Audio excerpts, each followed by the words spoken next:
नमस्कार, मैं नीरू भल्ला और आप देख रहे हैं यूट्यूब पर समाचार सच। और जैसा कि आपको विदित ही है कि हमारी जो पहाड़ की मजबूत महिलाओं पर एक सीरीज चल रही है और उसी सीरीज में आज एक बड़ा हमारे साथ अजीब व गरीब वाला जो हमारा किस्सा रहेगा वो आप देखेंगे। शायद यहाँ पर हमारे हिंदुस्तानी समाज में इसे लोग थोड़ा अच्छा भी नहीं मानते, ओपन बोलना भी अच्छा नहीं मानते हैं और जहाँ तक कि इसे लोग इसे छुपा के ही रखते हैं। तो आज वैसे तो इस पे एक मूवी बनी, अक्षय कुमार ने इसमें ओपन बोला है और लोगों को इसके लिए अवेयर भी करा है कि ये कोई मतलब ऐसी गंदी बात नहीं है और इससे शर्माने की कोई जरूरत नहीं है या आदमी इसको नहीं बोल सकता है। तो इसी मुहिम को देखे अब हमारे गांव गांव शहर शहर में भी, ये शहर तो है ही है, गांव गांव में भी लोग पहुंचने लगे हैं कि किस तरह हम इनको यूज करके हाइजीन का जो हमें बड़ा मेन ध्यान रखना पड़ता है महिलाओं के लिए तो विशेष तौर पे। तो आज हमारे साथ है जाना माना चेहरा ही है, आपने सब देखा ही होगा, तो हम उन्हीं से पूछते हैं। चलिए आप उनसे मिलते हैं। नमस्कार मैम, और समाचार सच में आपका स्वागत है। साइलेंट कर दे। ऐसा ही एक जाना पहचाना चेहरा हम आपके सामने लाए हैं आज और नाम है उनका चंपा त्रिपाठी, जो इस मुहिम में बहुत बढ़ चढ़कर महिलाओं के लिए ये काम कर रही हैं और आगे आ रही हैं। चलिए उन्हीं से मिलते हैं हम और उन्हीं से पूछते हैं कि ये किस तरह उनको इस चीज के लिए परेशानियों का भी सामना करना पड़ रहा होगा कई तरह के। नमस्कार। तो मैम आपका समाचार सच में फिर एक बार स्वागत है। तो मैम पहले तो आप अपना शिक्षा दीक्षा और थोड़ा हमें परिचय बता दीजिए। मेरा नाम चंपा त्रिपाठी है और मैं एक समाज सेविका के रूप में समाज में कार्यरत हूँ इस वक्त पे। और मेरी जो शिक्षा हुई है वो यूपी में मुरादाबाद से हुई है और मेरे फादर मिलिट्री में थे। रिटायरमेंट के बाद हमारी एजुकेशन की वजह से मुरादाबाद में सेटल हो गए। तो हम लोगों की सबकी एजुकेशन, हमारे भाई बहनों की, हम लोग 4 भाई बहन थे अभी तक। पिछले 1 साल हो गया हम 3 ही रह गए क्योंकि मेरी सिस्टर कोरोना में एक्सपायर हो गई। तो वहाँ से मैंने एजुकेशन की है, एमए किया है वहाँ से, साइकोलॉजी से एमए किया है। और म्यूजिक में भी मैंने मतलब डिप्लोमा से प्रभाकर वगैरह सभी किए हैं। और वहाँ से ही सामाजिक कार्य तो खैर मेरा वहीं से शुरू हो गया था और अब ऊपर वाले की कृपा है, थोड़ा बहुत कोशिश कर रहे हैं। तो हाँ मैम, तो आप एक जो आपने समाज सेवा करने के लिए भी ऐसा नहीं है कि बहुत क्षेत्र है, अगर हम बाहर निकले तो हमें तरह तरह के लोग भी मिल जाते हैं, सबको जरूरत है। लेकिन एक थोड़ा सा हटके मेरी एक सब्जेक्ट है जो हमारे हिंदुओं में, हिंदुस्तान में इस चीज को बहुत लोग आदमियों के सामने नाम लेने में तो शर्माते ही हैं। हालांकि हमारी आज युवा जो पीढ़ी है वो तो इस चीज को नहीं वो करती है, लेकिन जो अभी भी पुराने लोग हैं वो इस चीज को अच्छा नहीं मानते हैं सबके सामने ओपन कर। तो थोड़ा हमें बताइए कि आपने यही क्षेत्र क्यों चुना? देखिए, मैं समाज सेवा बिफोर मैरिज भी बहुत की है कि किसी को जरूरत होती थी पैसों की। और इवन मेरी तो मदर ये वाली बात कहती थी कि बेटा सैलरी कहाँ है तुम्हारी ना, क्योंकि हम कभी पेरेंट्स को नहीं देते थे, हमारे कभी पेरेंट्स लेते भी नहीं थे और सारे हम पर्सनल खर्चे अपने पेरेंट्स से लेते थे। बट मेरी सैलरी ऐसी जाती थी, किसी की आया ने कह दिया मेरा बच्चा बीमार है उसके लिए कर दो। और हम लोगों का शुरू से थोड़ा, हमारे फैमिली में भी सब धार्मिक प्रवृत्ति के थे, तो हम लोग शुरू से हमारा पूरी फैमिली वर्क करता आया, सोशल वर्क कर रहे थे। आफ्टर मैरिज भी हम कभी वृद्धाश्रम जा रहे हैं, ये कनक मैम के वृद्धाश्रम में भी मैं कितनी बार गई हूँ, वहाँ पे कूलर है, फैन है, इस तरीके की नीड्स जो होती थी हम लोग मतलब फ्रेंड सर्कल में हमने सोचा कि कुछ हमको करना चाहिए। देखिए, अपना खाना दुनिया करती है। हम लोग 1000 रुपए भी हमारे बच्चे खड़े खड़े चाट पकौड़े में उड़ा देते हैं, लेकिन हम किसी को जब मदद करने की बात आ जाती है ना तो सबके मन में क्या, अरे हमारा तो अभी हाथ तंग है। तो मेरे मन में एक फीलिंग रहती थी कि नहीं, अगर हम 100 रुपए अपने ऊपर खर्च कर रहे हैं तो 10 रुपए तो हम कम से कम जो नीडी है उनके ऊपर खर्च कर ही सकते। तो इस तरीके से मैं सोशल वर्क कर रही थी, बहुत टाइम से कर रही थी। कोरोना काल में भी मैंने बहुत किया। कोरोना काल तक मैं कभी ये सोशल मीडिया में नहीं आई, इसलिए नहीं आई क्योंकि मुझे पसंद भी नहीं था दुनिया को दिखाना। और भगवान की दया से तब तक मैं बहुत सक्षम थी। कोरोना काल में इतना किया कि मैंने किसी को कभी शो भी नहीं करा, या मैंने मास्क बांटे, मैंने ये करा, मैंने वो करा। ये तो मैं शब्द तो बहुत ही गंदा हो जाता है, उसमें हम लोगों को प्राउड हो जाता है, फिर मैं शब्द यूज कर देते। तो अब हमारा ये चल ही रहा था कार्यक्रम। कोरोना काल में भी जब जरूरत पड़ी तो करा, सब कुछ करा। चेहरा हमने किसी को इसलिए नहीं दिखाया क्योंकि देखिए उस वक्त में ना बहुत अच्छी अच्छी फैमिली को जो बिलोंग करते थे ना, वो लोग भी बहुत प्रॉब्लम्स में फंसे हुए थे। उनको हमने अगर मदद करी, उनकी पिक खींच के अगर हम फेसबुक में डाल देते तो वो ये कहते कि देखो आज की तारीख में वो बहुत करोड़पति हैं, लेकिन उस वक्त में प्रॉब्लम है, तो हमने नहीं डाला। लेकिन कोरोना काल में मैंने एक एक्सपीरियंस गेन ये किया कि जो मैं कार्य कर रही थी, मेरे से रात को 1-1, 2-2 बजे लोगों ने कार्य करवाया और उसको नेक्स्ट डे सोशल मीडिया में अपने नाम से वो कार्य डाल दिया। फिर मुझे सबने कहा कि नहीं, तुम सोशल मीडिया में आओ, तुम इतना अच्छा। मैं महिलाओं के लिए बहुत वर्क कर रही थी, क्योंकि आज भी मैं महिलाओं के लिए वर्क कर रही हूँ। तो मैं महिलाओं के लिए, जैसे किसी ने परेशान करा, ये सब कर रही थी। इसी बीच में कहते ना फेसबुक, लोग कहते बहुत अच्छी चीज है, कुछ लोग कहते बहुत बुरी चीज है। बट मैं ये कहती हूँ कि एक्सेस किसी भी चीज की अच्छी नहीं है। अगर हमने लिमिट में रह के उस चीज का यूज करा है तो हमारे लिए बहुत अच्छी है।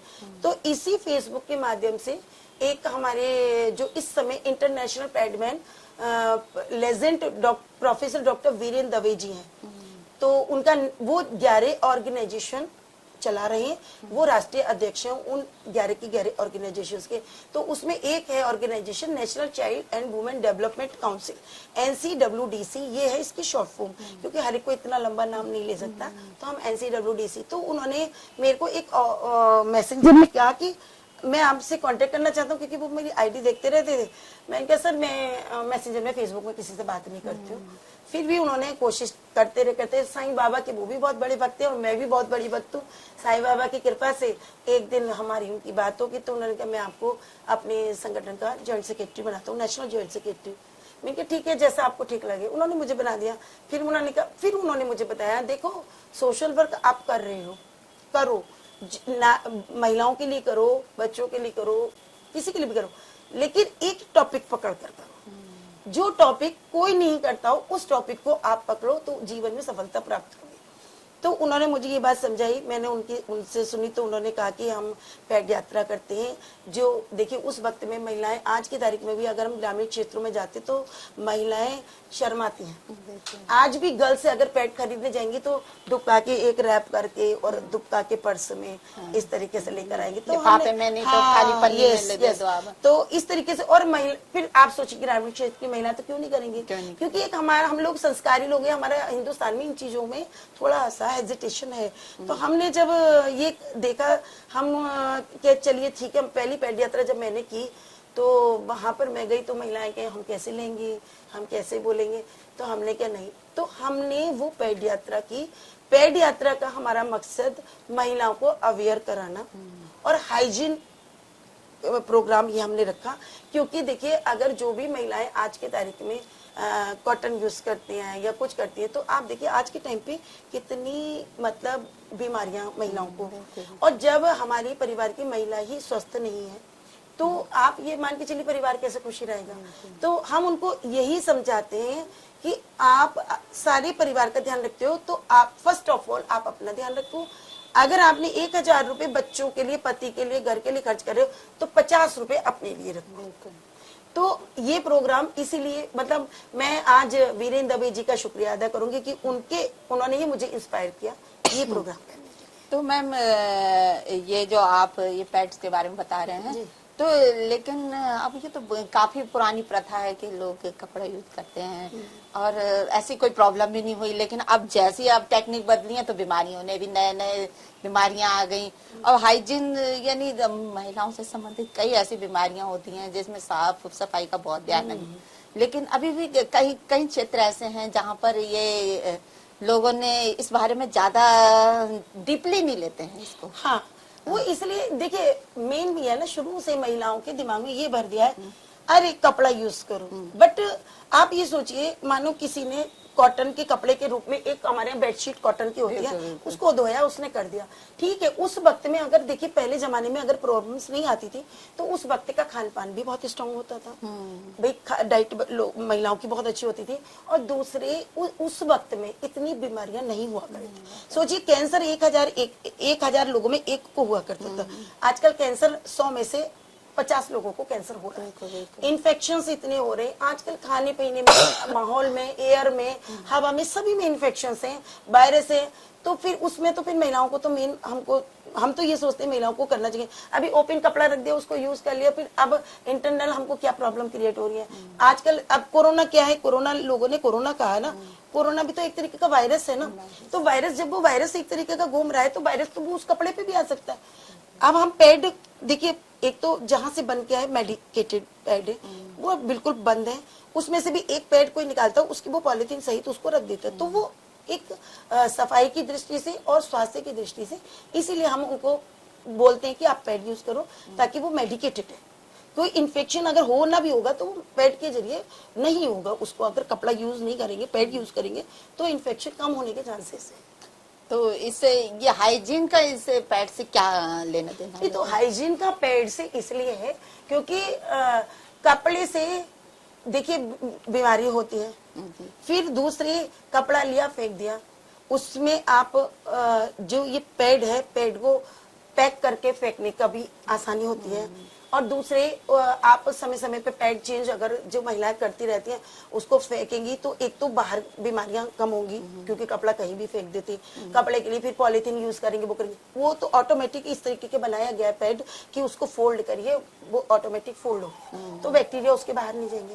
तो ये एक हाइजीन प्रोग्राम हुआ ही महिलाओं के लिए। और महिलाओं के वैसे भी जो साफ सफाई पैड के द्वारा जब यूज करेंगे तो साफ सफाई ज्यादा रहती है, कपड़े से उतना नहीं होता। जो हमारा पर्सनल एक्सपीरियंस भी है, रेशेस हो जाते हैं लेडीज के, कुछ लेडीज हैवी होती हैं, उनके रेशेस हो जाते हैं, इन्फेक्शन हो जाते हैं, एलर्जी हो जाती है, तो इस तरीके के इसलिए हम उनको करते हैं। मतलब पैड्स के अलावा जो आप यूज करने के लिए बताते हो, इसके अलावा मतलब साफ सफाई का भी पूरा ध्यान है। जैसे कि हम अभी ग्रामीण क्षेत्रों में जाते हैं, लोग खेतों में घर बना के रहते हैं, लैट्रिन बाथरूम होते नहीं है, तो इसमें भी बड़ी साफ सफाई का ध्यान रखना पड़ता है। जो हमारी आने वाली पीढ़ियां बच्ची हैं उनको, उनके लिए विशेष तौर पे। जी जी, ये तो देखिए ग्रामीण क्षेत्रों में ज्यादा प्रॉब्लम्स है, और स्पेशली जो ये झुग्गी झोपड़ी वाले हैं लोग, यहाँ पे भी हल्द्वानी में भी, मतलब हम ग्रामीण क्षेत्रों में क्या जाएंगे, आप हल्द्वानी में रामपुर रोड के साइड में चले जाइए, इधर अमर उजाला की तरफ, आप देखिए हर आधा किलोमीटर पे झोपड़ियां बनी हुई हैं, किसी के टॉयलेट्स नहीं है, टॉयलेट है तो वहाँ पे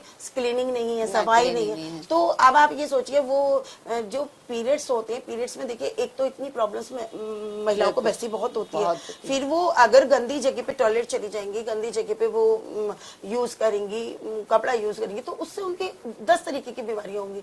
तो इसलिए हम हाइजीन प्रोग्राम ये भी कर रहे हैं कि आप अपनी साफ सफाई का, टॉयलेट्स का, इन सब चीजों का बहुत विशेष ध्यान रखें, क्योंकि अगर महिला स्वस्थ है तभी परिवार ठीक है, अगर महिला अस्वस्थ है तो परिवार समझ लीजिए है ही, महिला से ही परिवार चलता है। तो इसका मतलब आप इसके साथ साथ जागरूकता भी जगाते हैं। जागरूकता अभियान हमारा लगातार है, हमारा बच्चों के लिए भी अब एक खाली हम पैड का ही कार्यक्रम नहीं कर रहे, इस वक्त हम बच्चों के डेवलपमेंट का भी वर्क कर रहे हैं, कि बहुत से क्षेत्रों में हम जा रहे हैं तो बच्चे घर में खेल रहे हैं, उन्हें स्कूल एडमिशन भी करा दिया बट वो स्कूल नहीं जा रहे हैं, तो हम उनको इसके लिए भी जागरूक कर रहे हैं कि बेटा अगर तुम्हारे स्कूल में एडमिशन हुआ तो स्कूल जाओ, पढ़ाई करो। इसीलिए हमारे इस ऑर्गेनाइजेशन में बच्चों को हम इसलिए अपनी पॉकेट से, सोचिए पेंसिल, रबड़, पढ़ने की सामग्री, कभी कलर्स, कभी बुक्स, कभी कॉपीज, हम उनको इंस्पायर करते हैं कि बेटा ये कॉपी पेंसिल है, इसका यूज ऐसे करो। फिर उनके साथ साथ हम बच्चों को, आजकल है ना एक बच्चों में प्रवृत्ति होती है कि एप्रिसिएशन इज मस्ट, चाहे वो गिफ्ट के रूप में हो, चाहे वो कुछ उनको खाने पीने की चॉकलेट्स, तो हम उनको इस चीज का लालच कहना चाहिए जिन बच्चों को आजकल छोटे बच्चों को होता है, तो हम लोग उनको टॉफी, चॉकलेट, बिस्किट्स, फ्रूटी, इस तरीके के प्रोग्राम भी करते हैं। तो मैम जो आपका ये जो अभियान है, इसमें आप लोग कितने लोग जुड़े हो और वो किस तरह आपके साथ जुड़े, क्योंकि देखिए ना एक झिझक तो सभी के साथ है ना। जी जी बिल्कुल।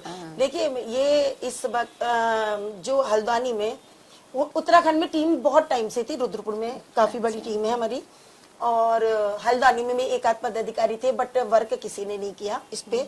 एक पदाधिकारी मैम थी, लेकिन जब से मैं जुड़ी, मतलब गॉड जानता है, भगवान की, ये मेरे पर बाबा जी की बहुत बड़ी कृपा रही कि जैसी सर ने मेरे से ये कहा था कि त्रिपाठी मैम आपको वर्क करना है और आपको उत्तराखंड की पैड वुमेन बन के दिखाना है, तो मैंने कहा नहीं सर मैं करूंगी, मैं 2 पैड यात्रा तो हर मंथ करूंगी और उसके बाद छोटी छोटी पैड यात्रा जितनी मेरी कैपेसिटी होगी, क्योंकि मुझे अभी कहीं से फाइनेंस नहीं मिल रहा है, कहीं से मेरे को कोई सुविधा नहीं है। सब हम लोग, ये जितने लोग भी संगठन में जुड़ रहे हैं, आपस में पॉकेट मनी हमारे पति हमको देते हैं, हम फटाफट इधर को लगा देते हैं वाली कंडीशन है। तो हमने पैड यात्रा के लिए हमने करा, लेकिन सबसे बड़ी प्रॉब्लम ये है कि मैं बनी, मैंने फिर एक टीम स्टार्ट करी बनाने। एक देखिए खुद पदाधिकारी बनना मैम अलग बात होती है, हम पदाधिकारी बनने, हमने अवार्ड ले लिया, हमने एक 4 लोगों को खड़ा करके बैनर लगा के पिक खींच दी, ये तो अलग मैटर है। लेकिन अगर आप रियल में सोशल वर्क कर रहे हो तो टीम इज मस्ट, टीम का होना मस्ट है।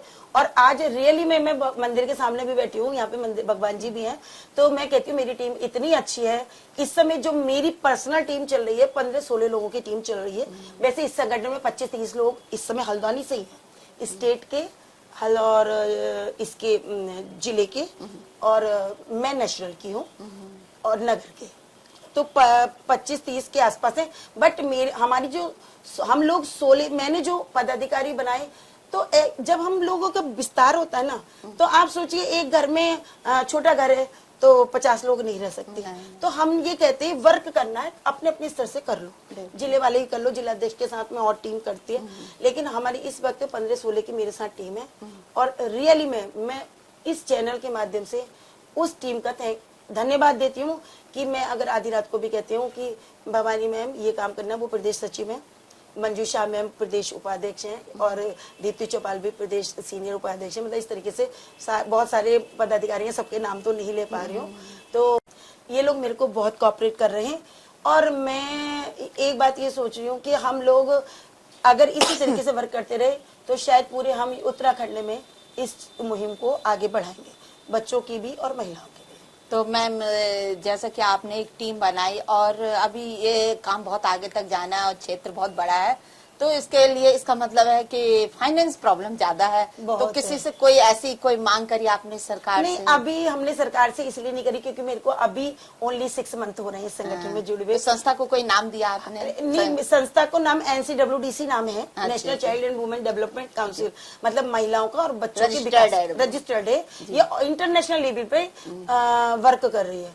और मैं एक इसी ऑर्गेनाइजेशन एक और है, human right and anti corruption, उसमें भी मैं जॉइंट सेक्रेटरी हूँ। मैं उसका भी वर्क स्टार्ट कर रखा, मैंने 1.5-2 साल मानवाधिकार में भी पिछले साल 2 सालों से मैं कार्य कर रही हूँ। लेकिन वो ये संगठनों में आप समझ ही सकते हैं, थोड़ी बहुत पॉलिटिक्स आ जाती है, कुछ ऐसे लोग आ जाते हैं जो वर्क नहीं करना चाहते, वो चाहते हैं हमारा फेम हो जाए, हमारा न्यूज चैनल में नाम आ जाए, तो उसकी वजह से चंपा त्रिपाठी का बस वही पंगा हो जाता है लोगों से।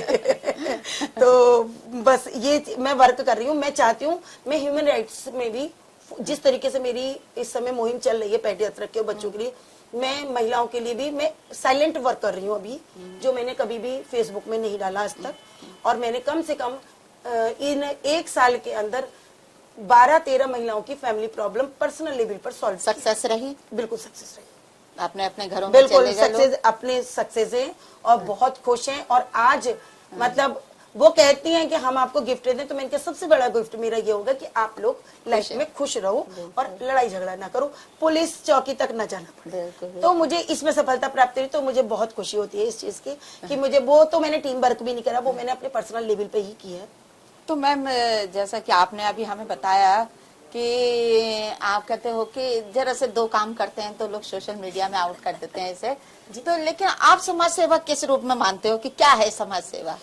समाज सेवा ये है कि ज्यादा हल्ला मचा के या अपने तक ही सीमित रखना? नहीं, देखिए आज का जो टाइम पीरियड है, समाज सेवा फीलिंग से होती है, भावनाओं से होती है, फिर दूसरा पैसे से होती है। बिल्कुल ठीक। तीसरा, आज का टाइम अगर हम साइलेंट होके 1 लाख लोगों की भी मदद कर रहे हैं ना, तो लोग जो खाली बैनर लगा के पिक खींच के ना, आज के टाइम पे वो सफलता प्राप्त करते हैं, जो रियल में वर्क कर रहे हैं वो सफलता प्राप्त करते हैं। इसीलिए सोशल मीडिया इज मस्ट। आज का टाइम कहता है आप अगर लेकिन हाँ, मैं ये मानती हूँ सोशल वर्क करो, बट दिखावा ना करो। दिखावा नहीं। जो आप रियल में वर्क कर रहे हो लाइफ में, वो आप सोशल मीडिया में बिंदास डालिए, उसमें कोई प्रॉब्लम नहीं। हाँ, ज्यादातर बोलते हैं जैसे कि कोरोना काल में ये बड़ा हुआ कि 2 मास्क बांटे, ये Really, हमारा yes, समाज yes. सेवा हो गई। मुझे लोगों ने ये बोला हाँ जी। कि जब तुमने इतना, मैंने बहुत राशन बांटा, मसाला बांटा, वो बांटा, मतलब अच्छा नहीं लगता क्या ना। और आज एक इस चैनल के माध्यम से मैं एक राज की बात भी आपको बता रही हूँ। उस पीरियड में तो मेरे हस्बैंड को भी वो राज नहीं पता था, अब तो खैर मेरे हस्बैंड को पता है वो बात। मेरी सिस्टर कोरोना पॉजिटिव हुई थी, तो यहाँ सुशीला तिवारी में एडमिट रही थी। तो उस वक्त बहुत खराब माहौल था। बिल्कुल। पूरे मोहल्ले के कुछ कोई ना कोई किसी ना किसी घर से कोरोना पॉजिटिव होके जनरल वार्ड में एडमिट थे। तो मैं सोचिए, मैं अपनी दीदी के लिए पूरा टाइम सुशीला तिवारी पे रहती थी कोरोना काल में। और उसके बाद में 3-3 मास्क पहन के, थोड़ी भाई मुझे ये कि मेरा बच्चा है, मेरा पति है, तो मुझे प्रोटेक्शन तो मस्ट है, वो करते हुए मैं सैनिटाइजर छिड़कती। मैं सोचिए जनरल वार्ड के अंदर घुसती थी, कोरोना पॉजिटिव जैसे मच्छी बाजार होता है उसमें घुसती थी, घर के लोगों को सेटिस्फाई करने के लिए, देखो तुम्हारा पेशेंट यहाँ ठीक है, तुम्हारा पेशेंट यहाँ ठीक है, फिर उनके लिए अरेंजमेंट करना, वो करना, ये सब करके आती थी। उसके बाद में भी 1-2 केस ऐसे थे कि जिनके घर वाले सही नहीं लिख के गए एड्रेस और एक्सपायर हो गए वो लोग। ऐसे बहुत हुए थे, लेकिन मेरी नॉलेज की बात बता रही हूँ मैं क्योंकि आपको देखा है। मैं अपनी सिस्टर के लिए गई भी थी, वहां से निकल रही थी बॉडीज, तो वहां पे मेरे मन में पता नहीं एक फीलिंग जैसी आई, तो मैंने वहां से राजपुरे में उनका टर्मिनेशन खुद मैं गई स्कूटी से। उस दिन मेरे घर में सब लोग बोले कि भाई लेट क्यों हो गए। मैं क्या कुछ नहीं, दीदी की भी थोड़ी हार्ट प्रॉब्लम स्टार्ट हो रही थी, तो उनकी वजह से भी थोड़ी टेंशन थी। तो मैंने उस वक्त को मतलब बात को इधर उधर कर दिया, लेकिन वो 2 लोगों का टर्मिनेशन मैंने कराया। लेकिन मुझे ये चीजें ना अच्छा नहीं लगता कि कोई तो इस दुनिया से गया और हम उसकी मजाक बना रहे हैं। तो मैं कुछ चीजों में बहुत हूँ। तो कहते ना कुछ शब्द ऐसे थे ना, कहते ना शब्द ही खुशी है, शब्द ही गम है, शब्द ही पीड़ा है और शब्द ही मरहम है। बिल्कुल बताइए। तो ये मैम के बड़े मतलब अच्छी बात बताई। देखिए किसी, मेरे को लगता है उनके परिवार वालों को भी नहीं पता होगा। तो मैम इसी तरह कोई अपना इस समय जो आप चल रहे हैं और इसके कोई यादगार पल आपके साथ हुआ? मतलब किस तरीके के यादगार? कोई ऐसा पल होता है जो हम लोग को भी याद भी रहता है, और अच्छा भी होता है, बुरा भी होता है।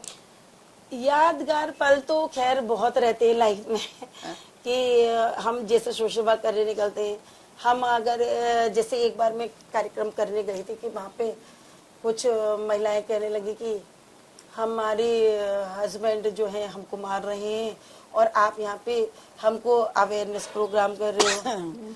तो थोड़ी हंसी भी आई, थोड़ा बुरा भी लगा ना इस चीज का। थोड़ा गांव का एरिया था, तो हम ऐसी, हमें गांव की भाषा भी नहीं आती है, हमने क्या कर रहे हैं तुम्हारे पति, ऐसे करके हमने कहा हाँ भाई पति बाबू क्या कर रहे हो तुम, ऐसा करके थोड़ा सा उनसे मजाक उड़ने। नहीं मैडम ऐसी कोई, मैंने कहा देखो तुम्हारी घरवाली है, इसको दुख ना दो। तो बड़ी जोर से हंसे। पता नहीं क्या एक उनके ऊपर मेरा प्रभाव पड़ा, 2-4 बातें मजाक की करी। वो आज महिला ये कहती है कि उस दिन से इन्होंने मेरे ऊपर हाथ उठाना बंद कर दिया। तो ये एक पल बहुत बड़ा यादगार रहा। उस वक्त में मेरी कोई टीम भी नहीं थी, हम लोग 2-4 फ्रेंड्स मिलकर ऐसे कहीं चले जाते थे कभी भी कोई सोशल वर्क करने के लिए। ये तो मैम अगर हमारे चैनल के माध्यम से आपके साथ कोई जुड़ना चाहे तो आप उनके लिए क्या संदेश देंगे?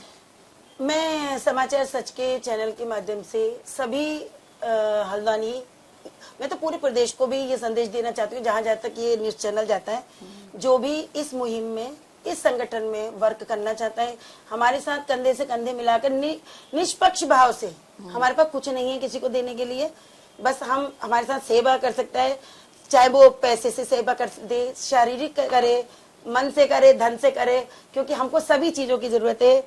आप आइए, हमारी इस मुहिम में वेलकम है आपका, और हमारे को सपोर्ट करिए और इस मुहिम का हिस्सा बनिए, क्योंकि महिलाओं के लिए अवेयरनेस और हाइजीन प्रोग्राम करना और बच्चों के लिए बहुत जरूरी है, क्योंकि कहीं ना कहीं अभी भी हमारी महिलाएं ग्रामीण क्षेत्रों में इन सब चीजों से परेशानियों को झेल रही हैं।